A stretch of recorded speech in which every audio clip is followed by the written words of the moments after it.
Olá, querido ouvinte do Cedrocast, tudo bem? Aqui quem fala é Augusto Iqueda, faço parte aqui do departamento de marketing aqui da Cedro. Seja bem-vindo aí a mais um episódio do nosso podcast. Bem, pessoal, neste episódio aqui do Cedrocast, nós vamos falar um pouquinho aí de macroeconomia, um dos segmentos aí mais importantes do estudo das ciências econômicas. Investidores precisam aí ficar atentos com ela, né, já que a macroeconomia ela pode afetar sim os planos de quem opera no mercado financeiro. Então, para explicar um pouquinho melhor essa questão aqui para a gente, nós contamos aqui com a presença de um convidado especial, que é o Benito Salomão, gente. O Benito Salomão ele é economista, pesquisador e intelectual. Possui mestrado em economia pela Universidade Federal de Uberlândia, a UFO, e está cursando doutorado neste momento na mesma universidade. No decorrer de sua carreira, Benito já escreveu mais de 150 artigos e alguns ensaios para diversos veículos de comunicação, bem como o livro Perspectivas de Desenvolvimento no Município de Uberlândia, uma abordagem econômica, social e das finanças públicas, além de também já ter atuado na área empresarial. Seja muito bem-vindo, Benito. Obrigado, Augusto Iqueda, obrigado aos ouvintes aí da Cedro, sempre uma satisfação dialogar com vocês. Obrigado, Benito. Isso aí. Pessoal, antes da gente só falar rapidinho, antes de a gente entrar no assunto aqui do Cedrocast deste capítulo, tá, pessoal? Só para contextualizar, tá? O Benito, inclusive, né, é o especialista, ele pode até me corrigir se eu falar alguma coisa errada aqui, né? Mas bem rapidamente, tá? A macroeconomia, tá, pessoal? Para quem aí não sabe, porventura, é um dos grandes pilares de estudo aí da economia, né? E ela é responsável por analisar as questões do sistema econômico de uma região ou de um país. Né? Então, para isso, ela leva em conta diversos índices e fatores. E alguns deles muita gente, até mesmo quem não é muito, né, nem acompanha muito essa área de economia, já ouviu falar, né, como, por exemplo, inflação, juros, taxa de desemprego, PIB, entre outras coisas, certo? Então agora vamos direto aqui para o assunto aqui deste episódio aqui do Cedrocast. Então vamos lá, Benito. Então como que a macroeconomia ela afeta o mercado financeiro? Como que ela afeta a vida de uma pessoa que gosta de investir aí no mercado financeiro? A macroeconomia ela afeta a vida de todos, né? Independente de estar no mercado financeiro ou não. Até 1936 não havia essa distinção entre macroeconomia e microeconomia. Foi a contribuição de um economista britânico chamado John Maynard Keynes que transformou essa distinção de forma definitiva na literatura, num livro chamado Teoria Geral do Emprego, do Juro e do Dinheiro, né, que existem várias traduções aí para português, um livro clássico que todo mundo que se dedica à economia passa por ele em algum momento. Então, a macroeconomia ela é um ramo da economia que vai estudar os fenômenos econômicos de forma agregada. Então, você tem na microeconomia, que é extremamente importante, os fenômenos econômicos sendo estudados em esfera individual, comportamento da firma, comportamento do consumidor, que também é o poupador, né? Daqui a pouquinho, quando a gente for falar de mercado financeiro, nós podemos estabelecer os critérios de poupança. A microeconomia ela se dedica a estudar esses agentes de forma atomizada, né? Ela estuda ali o agente representativo, etc., e como ele age. A macroeconomia ela vai se debruçar a apresentar o comportamento dos fenômenos econômicos de forma agregada, entendeu? Então, no momento que nós estamos gravando esse podcast, foi conhecido o dado do PIB do segundo trimestre da economia brasileira, né? Uma retração aí de menos 0,1%. Né? Numa cesta de 40 países, o Brasil foi não só o que cresceu menos, como também o único país que apresentou crescimento negativo na sua produção. Então, o PIB é a produção da riqueza de um país. Ao longo de um período, que no caso aqui que nós estamos tratando é um trimestre, toda a riqueza, todo o valor gerado numa economia ao longo desse período. Né? No caso da economia brasileira, nós estamos vendo uma retração. Isso não seria um problema se nós não estivéssemos aí saindo de uma crise que já realmente penalizou enormemente a economia brasileira, que é a crise do coronavírus, né? A pandemia do coronavírus. Então, nós estamos voltando para um ambiente recessivo já depois de termos abandonado uma recessão recentemente. E o que é pior, para agravar o cenário, a inflação, né, que é exatamente o movimento dos preços na economia brasileira, ela vem apresentando uma queda, uma elevação bastante contundente e bastante preocupante. Isso nos remete a um cenário preocupante, porque se de um lado a economia está em queda, do outro lado os preços estão em alta, e isso vai exigir da política macroeconômica uma escolha que aliás, já tem sido manifestada, que é a elevação de taxas de juros. A elevação de taxas de juros ela tem o objetivo de guiar a inflação para a meta, mas ela vai, sem dúvida nenhuma, influenciar negativamente o comportamento da produção.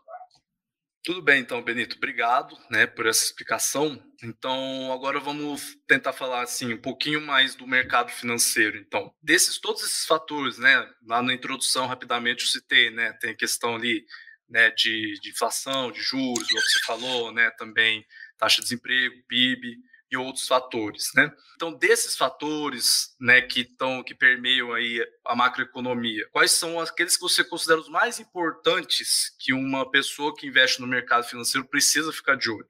Olha, a pessoa que opera no mercado financeiro, ela precisa, em primeiro lugar, estar bem informada, né? Ela precisa ter fontes de informação confiável, porque o mercado financeiro ele lida com informação o tempo todo, informação de preço de ativos, informação de cenário econômico, informação de preço de commodities. Então depende muito do estilo do investidor.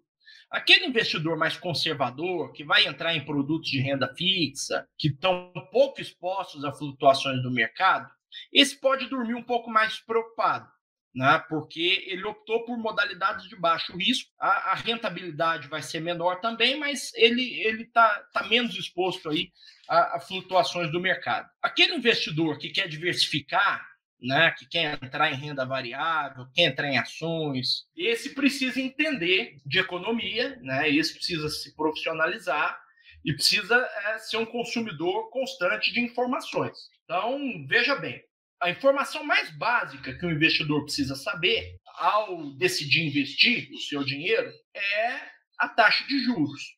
Porque a taxa de juros, aquela taxa básica que o Banco Central estabelece como meta para a política monetária, Selic, ela é a taxa de juros da qual deriva todas as outras, né? Então, é a taxa de juros de curto prazo, mas que influencia toda a estrutura a termo de taxa de juros, ou seja, a estrutura de taxas de juros de prazo mais longo. Então, o investidor ele precisa estar atento aos movimentos dessa taxa de juros. Não basta saber que a Selic hoje ela é 5,25 ao ano, né? Ele precisa ter uma capacidade de antever aonde estará a Selic daqui a um ano, daqui 6 meses. Então, para isso existem aí as pesquisas, o Banco Central faz o Focus, etc. Mas o investidor ele pode também fazer esse exercício de tentar prever esse comportamento. Então, por que isso é importante? Porque a taxa de juros, quando ela se move, ela muda a relação de preferências do investidor entre renda fixa e renda variável. Não por acaso, quando a taxa de juros caiu lá de 14,25% no final do governo Dilma para 6% no final do governo Temer, depois para 2% agora no ano passado, já no governo Bolsonaro, a Bolsa deu um salto de 58 mil pontos para quase 130 mil pontos. Então, a Bolsa dobrou de valor. Mas por que dobrou? Porque aqueles investidores que estavam em renda fixa lá em 2014, operando ali com taxa de juros de 14,5%, isso a taxa de um ano, né? Taxas ali de 10 anos ali eram extremamente elevadas, né? Eles passaram a ver a oportunidade de operar em ativos mais rentáveis no mercado de renda variável. Então, havia muitas oportunidades para se aplicar em ativos baratos. A ação da Petrobras chegou a valer R$5 no final do governo Dilma. Então, isso é extremamente barato. A ação da Vale também chegou a valer menos da metade do que vale hoje. e muitas outras empresas. Muitos investidores fizeram muito dinheiro nesse período e agora o movimento é o contrário, né? Desde o começo desse ano, o investidor ele vai saindo aos poucos da renda variável e voltando para a renda fixa, porque você tem aí Selic em torno de 5%, né, podendo chegar aí a 8%, 9% no final desse ano. Isso indica que, por exemplo, se você aplicar em uma determinada modalidade aí para 5, 6 anos na frente, você vai ter renda fixa aí te pagando talvez 15%, 16%, né, ao ano para títulos de 5, 6 anos na frente, né? É muito difícil a renda variável competir com isso daí. Então, a taxa de juros é um preço básico para você acompanhar no mercado financeiro. Mas não é o único. Você pode ficar, por exemplo, de olho no câmbio. Aliás, os movimentos da taxa de juros influenciam também o câmbio, ou deveriam influenciar. No Brasil, isso não está acontecendo. Por quê? Existem riscos políticos que fazem com que o câmbio se comporte de forma muito volátil. Isso é um outro problema. Então, o Banco Central aumenta a taxa de juros. Isso significa que o diferencial de taxa de juros praticado no mercado brasileiro em relação ao resto do mundo vai aumentando, né? O Brasil hoje tem taxa de juros próxima de 5%, enquanto o Fed opera em taxas de juros menores, pelo menos as de curto prazo. As de longo prazo do Fed já estão aumentando, né? Os treasuries do Tesouro Americano já estão aumentando para 10 anos e tudo, mas no curto prazo o diferencial de taxa de juros aumenta bastante. Isso muda também o custo de oportunidade de um investidor estrangeiro aplicar em um título público da dívida pública americana vis-à-vis a dívida pública brasileira, né, que passa a se tornar mais atrativa em termos de rentabilidade. Deveria atrair dólares, e atraindo dólares, o câmbio deveria se apreciar. Por que isso não está acontecendo? Porque no Brasil você tem um enorme número de instabilidades que vem, sobretudo, do mundo da política, que tem afetado os movimentos do câmbio, de forma que o câmbio não consegue ceder aí dessa marca aí de 5,20, 5,15, cai um pouco, mas logo em seguida já volta, porque isso mostra um pouco o nervosismo. Mas é também um ativo no qual os investidores que sabem operar e sabem antecipar as tendências podem, comprados ou vendidos, ganhar muito dinheiro aí também no mercado de câmbio. Beleza, Benito, com certeza. Então, para a gente já poder ir encerrando, né, esse episódio aqui do Cedrocast, você falou, né, e é uma informação até um pouco óbvia, né, acho que a pessoa que opera no mercado financeiro precisa estar muito bem informada, bem acompanhar como está o mercado, né, a economia como um todo, né. Então, vamos pensar numa pessoa aqui que também está escutando, às vezes está começando a querer aprender a operar no mercado financeiro. Então, quais dicas que você dá para a pessoa poder acompanhar? Se tem algum conteúdo, por exemplo, algum livro, para ela poder conhecer um pouquinho melhor? Você tem alguma sugestão aí para passar para o pessoal? Tem um livro que é um livro fácil de ler, razoavelmente fácil de ler, e que pode ajudar bastante quem está começando. As Leis Secretas da Economia, do Gustavo Franco. Gustavo Franco, para quem não sabe, foi presidente do Banco Central, é um excelente quadro técnico, economista, e tem uma parte aqui que ele vai se dedicar a falar de relações de mercado financeiro, que são bastante boas. É um livro que eu indico. Existem alguns livros mais técnicos aí, né, que você pode buscar, né, alguns manuais, como o do Assaf Neto, que você pode buscar também. Podcasts como esse. Mas, enfim, informação de internet, o investidor ele tem que filtrar, porque esse mercado financeiro, né, ele dá margem, e a internet facilita muito isso, a entrada de oportunistas, né, que prometem fórmulas mágicas para você fazer rentabilidade de forma fácil, dobrar seu capital em pouco tempo.